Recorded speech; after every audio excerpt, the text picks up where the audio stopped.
नमस्कार बच्चों, आज हम शुरू करेंगे एक बहुत ही इंपॉर्टेंट टॉपिक, मोल कॉन्सेप्ट, मोल अवधारणा।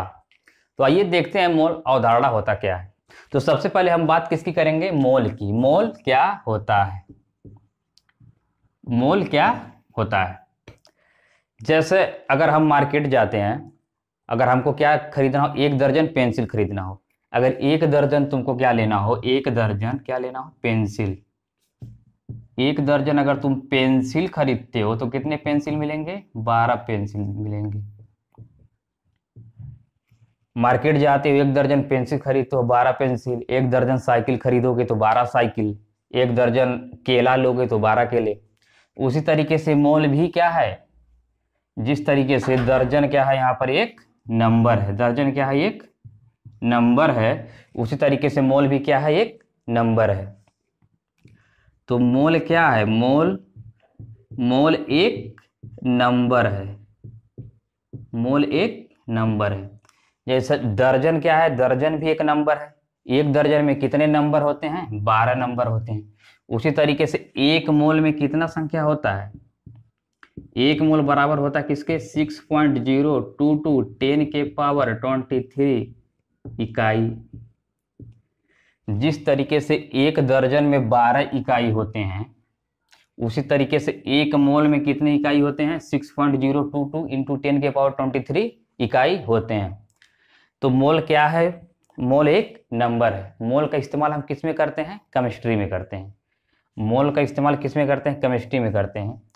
तो आइए मोल के बारे में कुछ और बातें हम जानते हैं। तो अब तक हमने क्या जान लिया कि मोल एक नंबर है, मोल एक संख्या है।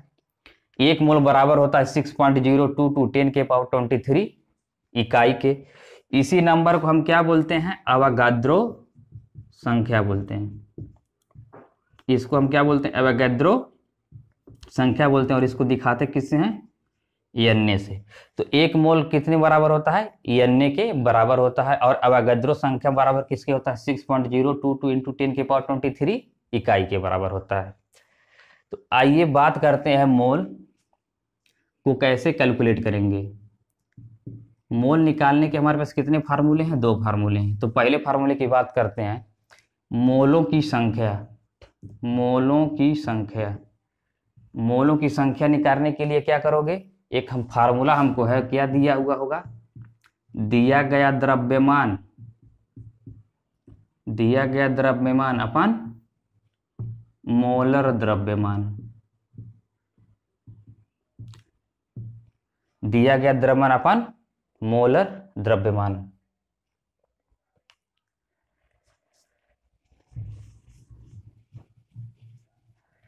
तो हमने अभी तक क्या देख लिया? एक मोल बराबर होता है 6.022 इंटू 10 के पावर 23 इकाई के बराबर हो गया। मान लो तुम जाते हो मार्केट में, मार्केट जाते हो, किसी केमिस्ट यहाँ जाते हो, तुमको क्या लेना हो? एक मोल क्या लेना हो? नाइट्रोजन परमाणु लेना हो। एक मोल क्या लेना है? नाइट्रोजन परमाणु लेना है। तो एक मोल नाइट्रोजन परमाणु लेना है तो तुमको कितने परमाणु मिलेंगे? कितने मिलेंगे? अवोगाड्रो नंबर के बराबर मिलेंगे। तो मिलेंगे कितने? 6.022 इंटू 10 के पावर 23 नाइट्रोजन परमाणु तुमको क्या होंगे? मिलेंगे। एक मोल में कितने नंबर होते हैं? 6.022 इंटू 10 की पावर 23 इकाई। अब तुमको खरीदना क्या है? परमाणु। तो कितने परमाणु मिलेंगे? इतने परमाणु मिलेंगे। अगर मान लो तुमको एक मोल क्या खरीदना हो? नाइट्रोजन के अणु खरीदने हो, तो कितने अणु मिलेंगे? अवोगाड्रो नंबर के बराबर मिलेंगे। 6.022 10 के पावर 23 N2 के क्या मिलेंगे? अणु मिलेंगे। जिस तरीके से तुम 1 दर्जन पेंसिल लेते हो तो 12 पेंसिल यूनिट होता है। 1 दर्जन अगर साइकिल लेते हो तो 12 साइकिल तुम्हारा मात्रक होता है। उसी तरीके से अगर एक मोल तुम नाइट्रोजन परमाणु लोगे तो तुम्हारा यूनिट क्या हो जाएगा? परमाणु। अगर एक मोल नाइट्रोजन अणु लोगे तुम्हारी यूनिट क्या हो जाएगा? अणु। तो आइए इसको समराइज करते हैं। हमने अभी तक क्या सीख लिया? मोल क्या है? एक नंबर है। एक मोल बराबर होता है 6.022 10 के पावर 23 इकाई के। इसी नंबर को हम क्या बोलते हैं? अवोगाद्रो नंबर बोलते हैं। अगर तुमको मान लो अगर एक मोल नाइट्रोजन परमाणु लेने हैं, तुमको कितने मिलेंगे? अवोगाद्रो नंबर के बराबर मिलेंगे। तो ये क्या है? दिस इज ऑल अबाउट मोल। तो हम बात करेंगे मोलर द्रव्यमान। मोलर द्रव्यमान किसको कहते हैं? मोलर द्रव्यमान की बात करते हैं तो हेडिंग लगाओ मोलर द्रव्यमान। अब क्या करो, हमारे साथ साथ नोट्स बनाते चलो, या तो क्या करो स्क्रीनशॉट ले लो। मोलर द्रव्यमान क्या बोलते हैं? Molar mass. Molar mass. मान लो हमारे पास क्या है? वाटर है। वाटर, हमको इसका क्या निकालना है? मोलर मास निकालना है। और तुमको ये भी मालूम है हाइड्रोजन का परमाणु भार कितना होता है? 1, और ऑक्सीजन का कितना होता है? 16। तो अगर वाटर का हम तुमसे पूछ दें मोलर द्रव्यमान क्या होगा तो क्या करोगे? एक हाइड्रोजन का परमाणु भार कितना होता है? 1, तो 2 हाइड्रोजन का कितना होगा?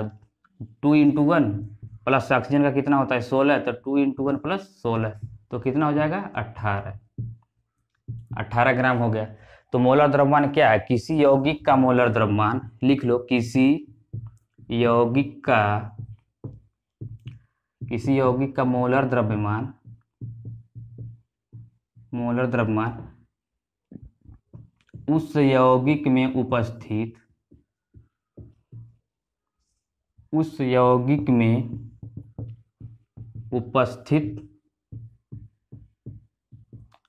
परमाणुओं के परमाणु भारों, इसी को क्या बोलते हैं? द्रव्यमान संख्या। परमाणु भारों या द्रव्यमान संख्या के योगफल के क्या होता है? बराबर होता है। योगफल के बराबर होता है। योगफल के बराबर होता है। तो किसी यौगिक का मोलर द्रव्यमान उस यौगिक में उपस्थित परमाणुओं के परमाणु भारों या द्रव्यमान संख्या के योगफल के बराबर होता है। इसको नोट कीजिए। अगर नोट नहीं करना है तो क्या करो, स्क्रीनशॉट ले लो, बाद में इसको नोट कर लेना। अभी मान लो हम एक एग्जाम्पल और ले लेते हैं, एक एग्जाम्पल से और समझते हैं। मान लो हमारे पास क्या है? NH3 है, अमोनिया है, और अमोनिया का तुमको मालूम है परमाणु भार कितना होता है? 14, और हाइड्रोजन का कितना होता है? 1। अगर हमको अमोनिया का मोलर द्रव्यमान निकालना हो तो क्या करेंगे? नाइट्रोजन का कितना हो जाएगा? 14, हाइड्रोजन कितना होता है? 1, और 3 हाइड्रोजन कितना हो जाएगा? 3 × 1, तो ये कितने आ जाएंगे तुम्हारे? 17। ये 17 क्या है? मोलर मास है। ये बहुत इंपॉर्टेंट चैप्टर है। अगर आप 12th में हो तो बिलियन एक चैप्टर है, चैप्टर नंबर 2, उसमें इसका बहुत ही इस्तेमाल होने वाला है। तो आइए हम बात करते हैं हाउ टू कैलकुलेट मोल। मोलों की संख्या को कैसे हम निकालेंगे, मोलों की संख्या को कैसे कैलकुलेट करेंगे। मोलों की संख्या निकालने के लिए बेसिकली हमारे पास 2 फार्मूले हैं जो हम इसका यूज करेंगे आगे आने वाले चैप्टर में। पहला क्या है? मोलों की संख्या। मोलों की संख्या बराबर क्या होता है? मोलों की संख्या को हम दिखाते किससे हैं? n से दिखाते हैं। मान लो मोलों की संख्या क्या है? दिया गया द्रव्यमान अपान क्या हो जाएगा? मोलर द्रव्यमान, अपान मोलर द्रव्यमान। मोलों की संख्या को हम स्मॉल n से दिखाते हैं, मान लो द्रव्यमान को W से दिखाते हैं और मोलर मास को m से। तो मोलों की संख्या n बराबर क्या हो जाएगा? W/m। मान लो हमारे पास एक क्वेश्चन है 36 ग्राम वाटर, 36 ग्राम वाटर में उपस्थित 36 ग्राम वाटर के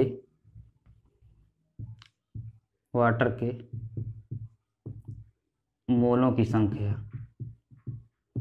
संख्या क्या करना है? ज्ञात करना है।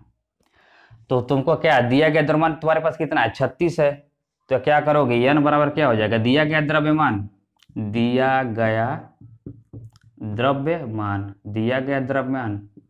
अपन क्या हो जाएगा? मोलर द्रव्यमान। क्वेश्चन तुम्हारा है 36 ग्राम वाटर में उपस्थित क्या बताना है? मोलों की संख्या को बताना है। तो दिया गया द्रव्यमान कितना है? 36 ग्राम। कितना है? 36 ग्राम। मोलर द्रव्यमान कितना है? अभी हमने निकाला है। मान लो क्या है? वाटर है हाइड्रोजन का कितना होता है, एक हाइड्रोजन का कितना है 1, एक हाइड्रोजन का कितना है 1, तो 1 इंटू 2, 2 हाइड्रोजन के लिए 2 प्लस ऑक्सीजन का कितना हो जाएगा 16, तो निकल के आया कितना 18। तो हाइड्रोजन के मोलर द्रव्यमान कितने होंगे 18, तो 36/18 ग्राम कर लो तो कितना आ गए 2 मोल आ गए, कितने आ गए 2 मोल्स आ गए। अगर तुमको मान लो वाटर में अणुओं की संख्या पूछ दे, अणुओं की संख्या, तो क्या करोगे, अब अवोगाद्रो नंबर से क्या करेंगे हम इसमें मल्टीप्लाई कर देंगे, इसने इतने क्या आ जाएंगे अणु आ जाएंगे। अगर मोल से पूछ रहा है तो 2 मोल्स आंसर है, अणु पूछेगा तो क्या करोगे अवोगाद्रो नंबर से तुम क्या करोगे मल्टीप्लाई कर दोगे। बहुत आसान है, इसको नोट कीजिए। अब हम बात करेंगे मोलों की संख्या निकालने के लिए एक अलग फार्मूले की बात करेंगे।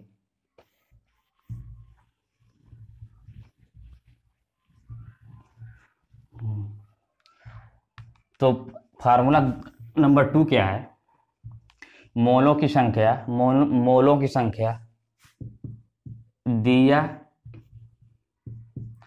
गया आयतन, दिया गया आयतन, ये क्या है दिया गया आयतन अपन 22.4 लीटर, दिया गया आयतन अपन 22.4 लीटर, और ये किस पे दिया गया होगा STP पर। STP मतलब क्या होता है स्टैंडर्ड टेम्परेचर एंड प्रेशर, इसको क्या बोलोगे standard temperature and pressure, standard temperature and pressure सामान्य ताप और दाब, इसको क्या बोलोगे स्टैंडर्ड टेम्परेचर एंड प्रेशर, सामान्य ताप और दाब। तो आइए क्वेश्चन लेते हैं इस पे, इसको नोट कर लो। एक क्वेश्चन की बात करते हैं। क्वेश्चन दिया है अमोनिया के STP पर, अमोनिया के STP पर कितना है 44.8 लीटर आयतन में उपस्थित अमोनिया के क्या करना है मोलों की संख्या ज्ञात कीजिए। अमोनिया के मोलों की संख्या तथा NH3 के द्रव्यमान की गणना करो, द्रव्यमान की गणना करो।